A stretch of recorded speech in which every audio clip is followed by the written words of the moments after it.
semua pekerjaan perkebunan Wahyu yang melaksanakan. Iya, hati-hati ya. Wahyu langsung berangkat meninggalkan rumah. Lalu suara motornya terdengar menjauh dan menghilang.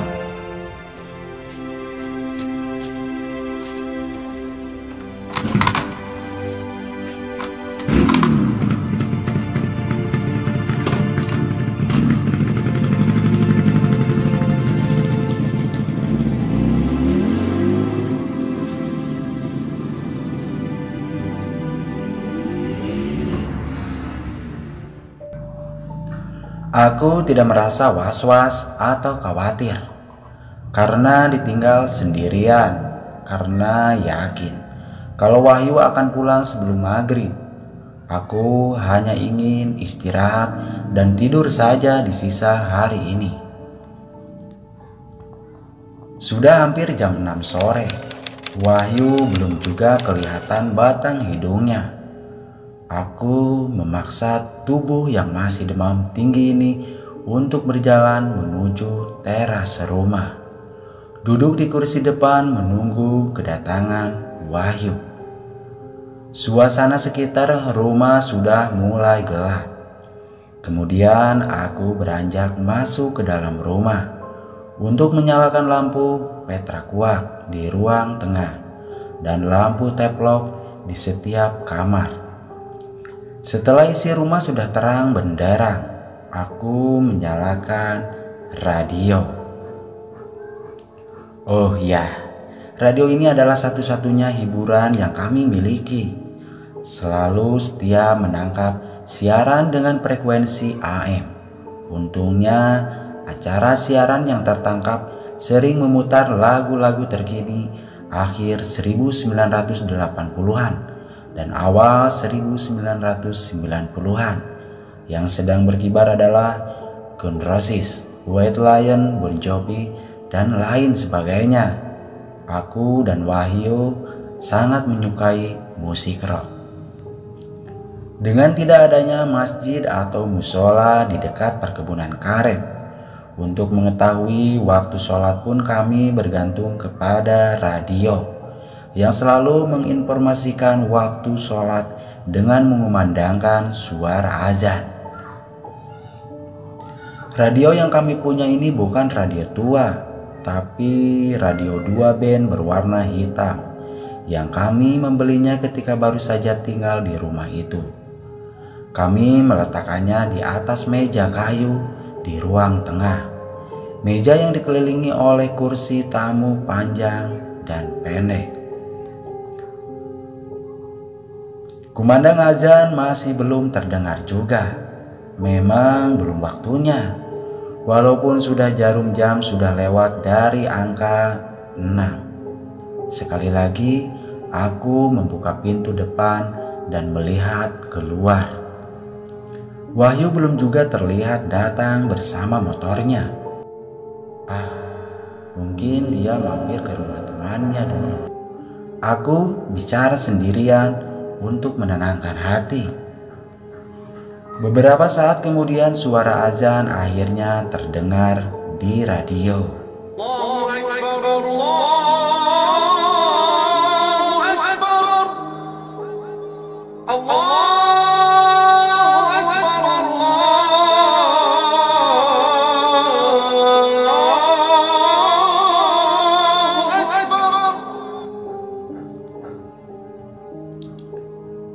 Waktu maghrib tiba.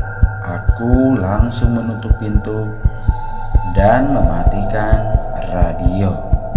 Lalu ke kamar mandi untuk berwudu dan melaksanakan sholat. Kamis malam Jumat. Setelah selesai sholat, aku meneruskan berzikir dan mengaji sambil menunggu waktu isya. Di dalam benak, aku masih terus memikirkan keberadaan Wahyu yang belum juga pulang sampai nyaris masuk waktu isya. Di tengah-tengah kekhusyuan mengaji, ada hal aneh yang terjadi.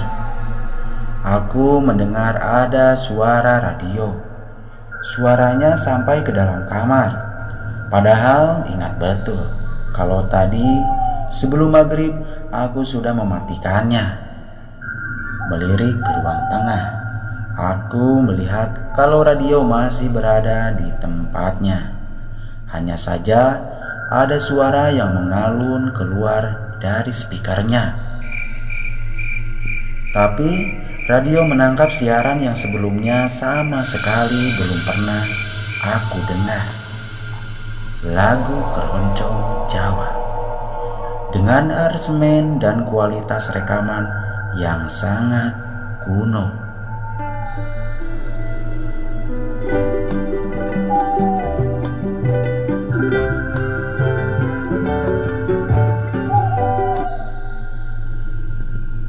Seperti hasil rekaman tahun 1960-an atau malah lebih kuno lagi.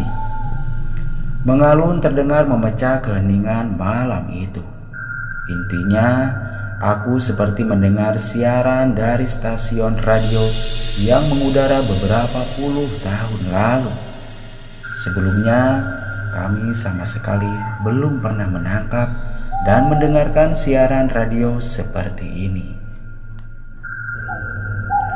Kemudian aku berdiri dan berjalan menuju meja tempat radio itu berada. Mengubah frekuensinya kembali ke frekuensi kesukaan. Siaran radio apa barusan? Sambil menggelengkan kepala, aku bicara sendiri. Tidak berapa lama kemudian, azan berkumandang.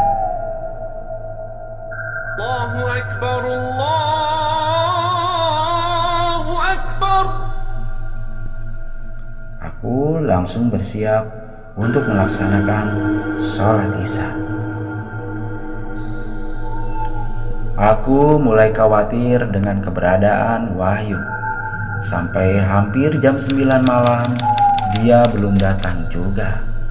Berharap tidak ada hal buruk yang terjadi dengannya. Di satu sisi mengkhawatirkan Wahyu. Di sisi lainnya aku mulai merasa was-was sendiri. Karena kalau sampai Wahyu tidak pulang, berarti aku harus melewati malam Jumat ini sendirian di dalam rumah. Iya, sendirian di tengah-tengah perkebunan karet yang angker. Jam 10 malam, Wahyu belum juga datang. Gelas teh hangat di atas meja sudah kosong sejak tadi. Tidak sanggup untuk berjalan ke dapur untuk membuatnya lagi, karena kondisi badan yang masih saja demam tinggi. Aku meringkuk menggigil berbalut kain sarung di kursi ruang tengah. Belum mau untuk masuk kamar. Masih berharap Wahyu akan tiba di rumah. Radio masih menyala. Penyiarnya masih memutar lagu-lagu kesukaan. Lantunan lagu-lagu rock hit sejenak dapat mengalihkan pikiran. Tidak lagi merasa khawatir dan was-was, tapi ternyata benar-benar hanya sejenak. Ketika sedang menikmati satu lagu kesukaan, tiba-tiba lagu berhenti di tengah, lalu berganti dengan musik keroncong Jawa tempo dulu. Dengan kualitas rekaman yang kuno juga. Musik keroncong yang sama persis dengan musik yang mengalun di radio saat maghrib tadi.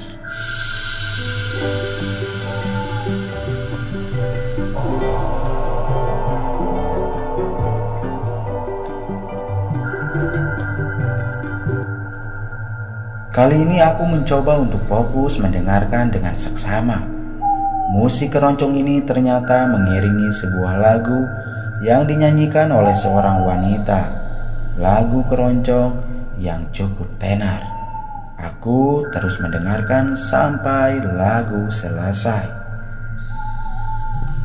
Setelah lagu selesai, suara yang keluar berganti dengan suara penyiar yang sedang membawakan acara. Seorang laki-laki dengan suara berat. tipikal penyiar radio tahun 1960-an sampai 1970-an.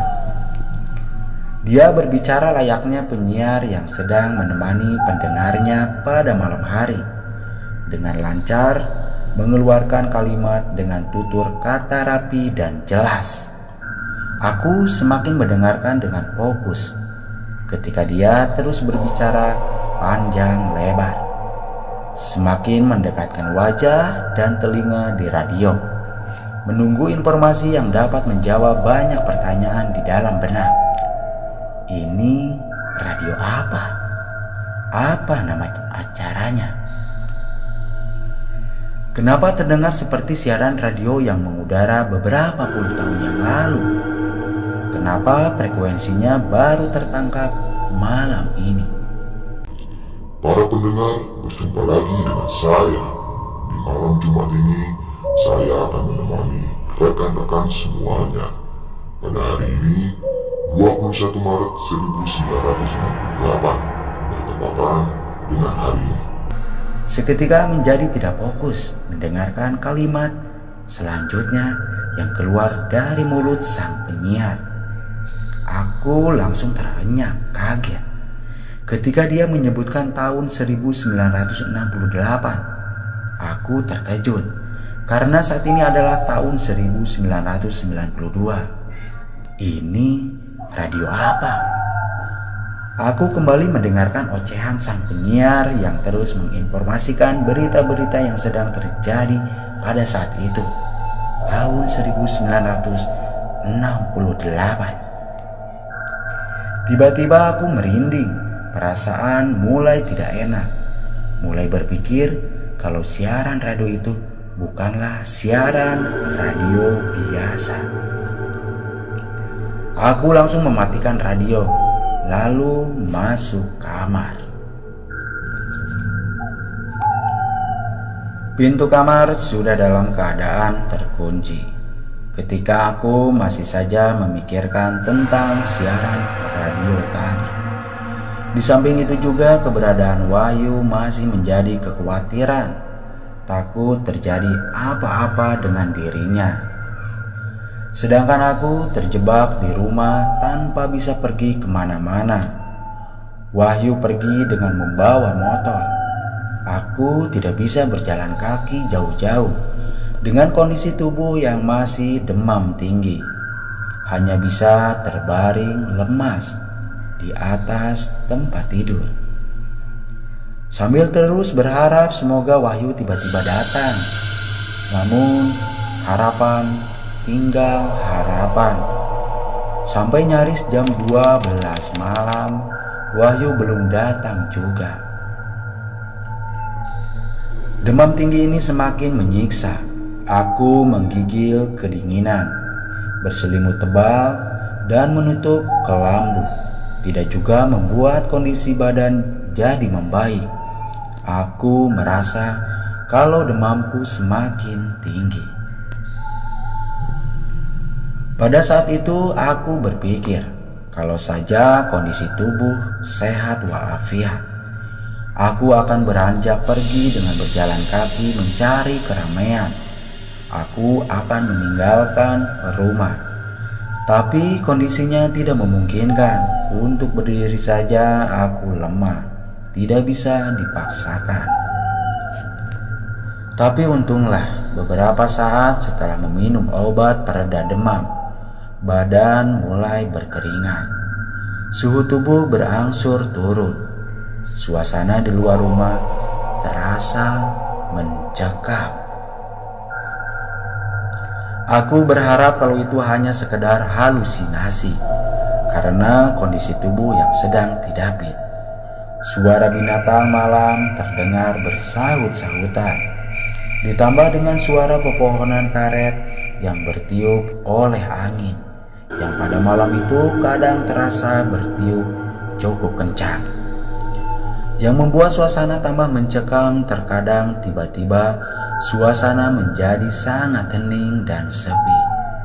Semua suara menghilang, entah apa penyebabnya. Pada saat itulah aku mulai ketakutan. Dalam kegelisahan, aku tetap berharap supaya malam itu tidak terjadi apa-apa. Berharap malam itu tidak ada teror. Tapi sekali lagi, harapan hanya tinggal harapan. Kenyataan yang akan terjadi ternyata tidak seperti itu.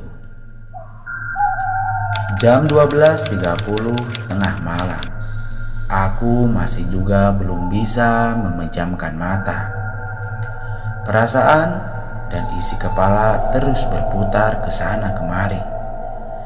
Kegelisahan terus bertambah seiring berjalannya waktu.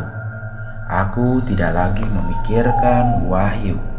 Yang ada di kepalaku adalah bagaimana caranya agar dapat melalui malam secepatnya. Yang membuat sedikit tenang, sampai hampir jam 1 tidak ada tanda-tanda bakal ada kejadian yang aneh dan menyeramkan. Salah. Seharusnya aku tidak berpikir seperti itu.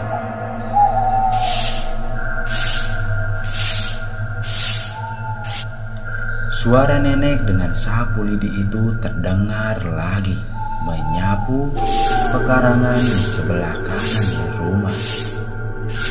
Dalam keheningan aku mendengarkannya dengan seksama. Suaranya kadang menjauh, kadang mendekat. Ketika suaranya sedang dekat dengan jendela, muncul juga suara pelan tawa cekikikan si nenek. Suara tawa yang sepertinya sedang menertawai aku yang sedang sendirian. Aku hanya terdiam di atas tempat tidur. Sama sekali tidak ada niat mengintip dari jendela untuk melihat keadaan di luar. Seperti biasa, aku tidak mengacuhkannya. Tapi walaupun begitu, aku tetap merasa ketakutan dan terus berharap semoga dia tetap beraktivitas di luar rumah. Cukup lama nenek itu menyapu dengan sapu lidinya, hingga akhirnya sekitar jam 1 lewat beberapa menit. Dia sepertinya berhenti. Aku tidak mendengar lagi suaranya. Lega. Selanjutnya aku berharap semoga rasa kantuk akan datang agar aku bisa terlelap. Kondisi tubuh sudah mulai membaik, demamnya sudah tidak terlalu tinggi. Kantuk pun berangsur mulai menyerap. Sepertinya aku akan tertidur sebentar lagi. Suara binatang malam yang awalnya terdengar bersaut-sautan tiba-tiba menghilang. Suasana menjadi sangat hening dan sepi. Tidak ada angin yang terdengar bertiup di luar rumah. Sangat sepi. Mulai semakin mencekam. Aku terhenyak, bulu kuduk berdiri ketika tiba-tiba terdengar suara lantunan musik keroncong. Suara yang berasal dari ruang tengah. Aku yakin kalau suara musik itu berasal dari radio di ruang tengah. Yang aku yakin kalau sudah mematikannya sebelum masuk ke dalam kamar tadi. Radio itu hidup dengan sendirinya. Musik keroncong terdengar dengan jelas mengalun syahdu dengan volume suara yang tidak terlalu keras. Saat itu yang terdengar adalah lagu keroncong yang sangat terkenal, dinyanyikan dalam bahasa Indonesia oleh seorang penyanyi perempuan. Tentu saja, aransemen lagunya adalah aransemen keroncong tempo dulu.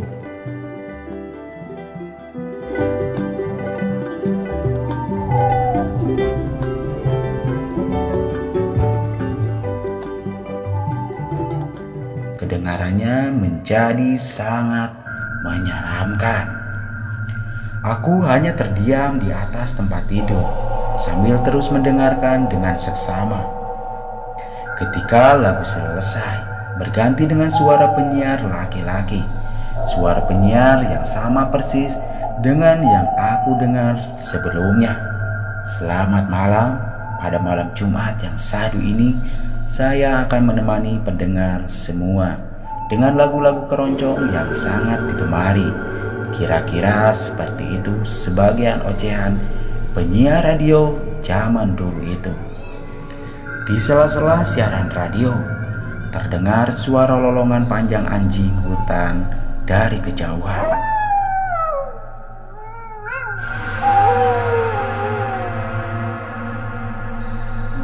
Suara lolongan yang biasanya menandakan akan kehadiran sesuatu. Sudah 3 lagu keroncong yang diselingi dengan suara penyiarnya terdengar dari ruang tengah. Aku masih saja terjaga tanpa merasakan kantuk sedikit pun. Lalu ada hal aneh terjadi ketika lalu terakhir berkumandang. Aku mengernyitkan dahi, menajamkan pendengaran ketika merasa kalau lagu keroncong yang terakhir ini sepertinya bukan bersumber dari radio, tapi dinyanyikan langsung oleh penyanyinya di ruang tengah. Hanya suara perempuan bernyanyi, tidak ada musik yang mengiringinya. Aku semakin ketakutan. Suara lolongan anjing yang masih saja terdengar menambah kengerian. Perempuan itu terus menyanyikan lagu keroncong di ruang tengah. Kali ini dalam bahasa Jawa. Aku tetap dalam posisi berbaring, tanpa berani bergerak sedikit pun. Tidak mau menimbulkan suara yang dapat menarik perhatian sang penyanyi. Namun, tiba-tiba gagang pintu kamar bergerak-gerak, seperti ada yang hendak membukanya dari luar. Aku masih diam menatap pintu. Pintu yang aku yakin dalam keadaan terkunci perlahan mulai terbuka. Lantunan suara perempuan yang tengah menyanyikan lagu keroncong masih terus saja terdengar. Yang tadinya tertutup rapat dan terkunci, perlahan pintu mulai terbuka. Mulai ada celah yang semakin lama semakin lebar. Pada akhirnya pintu terbuka dengan sepenuhnya. Barulah aku dapat melihat dengan jelas apa penyebab sehingga pintu terdorong terbuka. Dengan bantuan sinar lampu teplok dari dalam kamar, aku melihat sosok perempuan berdiri di depan pintu. Dia berbadan agak gemuk, mengenakan kebaya warna merah dan kain berwarna hijau, lengkap dengan sanggulnya. Perempuan berumur sekitar 40 tahunan yang cantik. Dia terus menyanyikan lagu keroncong dengan mata terus menatapku yang masih berbaring di atas tempat tidur. Sangat ketakutan. Aku tidak mengenalnya sama sekali. Baru malam ini aku melihatnya gentayangan di dalam rumah. Akhirnya perlahan ia mulai memalingkan tubuh ke arah kanan, berjalan pelan menuju ke sisi belakang ruang tamu. Nyanyiannya tetap terdengar walaupun sosoknya mulai menghilang dari pandanganku. Sambil menahan takut dan nyaris menangis, aku memaksa tubuh untuk bangun dari tempat tidur, berniat untuk keluar rumah. Entah akan kemana, yang penting aku harus pergi saat itu juga. Aku tidak tahan lagi. Nyanyian perempuan itu masih terdengar dari ruang tengah, tapi tidak peduli. Aku harus meninggalkan rumah, memaksa tubuh untuk berjalan keluar kamar, selanjutnya keluar rumah. Ketika sudah tepat berada di pintu kamar, aku dapat melihat keadaan ruang tamu. Selain ada radio yang sudah dalam keadaan mati di atas meja, aku juga melihat sesuatu yang menyeramkan. Ada sosok yang sedang berada di ruang tengah. Ternyata bukan hanya satu sosok, tapi ada dua. Perempuan berkebaya dan bersanggul berdiri diam tanpa suara.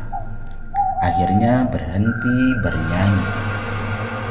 Dia berdiri di sebelah kanan kursi yang tengah diduduki oleh sosok yang satu lagi. Dia ditemani oleh sosok laki-laki yang duduk diam, mengenakan pakaian serba hitam dengan tutup kepala yang berwarna hitam juga. Laki-laki berkumis tebal dan melengkung pada bagian ujungnya. Menyeramkan. Laki-laki itu tersenyum lebar ke arahku, namun matanya melotot, mengerikan. Mereka berdua menatap dengan tajam.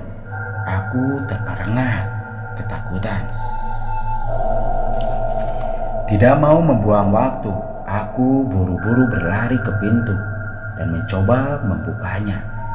Sama sekali tidak berani menoleh ke belakang ke tempat dua sosok itu berada.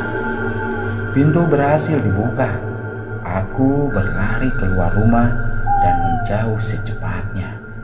Di tengah malam buta tanpa bantuan penerangan sedikitpun, dengan kondisi tubuh yang sedang sakit, aku mencoba berjalan membelah perkebunan karet. Sangat ketakutan. Sampai akhirnya dari kejauhan samar-samar ada kelihatan cahaya. Ketika semakin dekat, barulah terlihat kalau itu adalah lampu motor. Syukurlah, ternyata itu Wahyu. Aku terduduk lemas bersandar pada pohon karet yang berada di sisi jalan setapak. Maaf Pak, tadi motor dipinjam oleh teman. Dia baru pulang jam 11 tadi. Pak Heri, kenapa kok ada di sini malam-malam? Wahyu meminta maaf sambil memberikan penjelasan. Aku hanya diam. Kita kembali ke kota saja yuk. Menginap di rumah temanmu saja. Tanpa banyak tanya, Wahyu langsung memutar motor dan tancap gas ke kota untuk kembali ketika aku sudah duduk di jok motornya.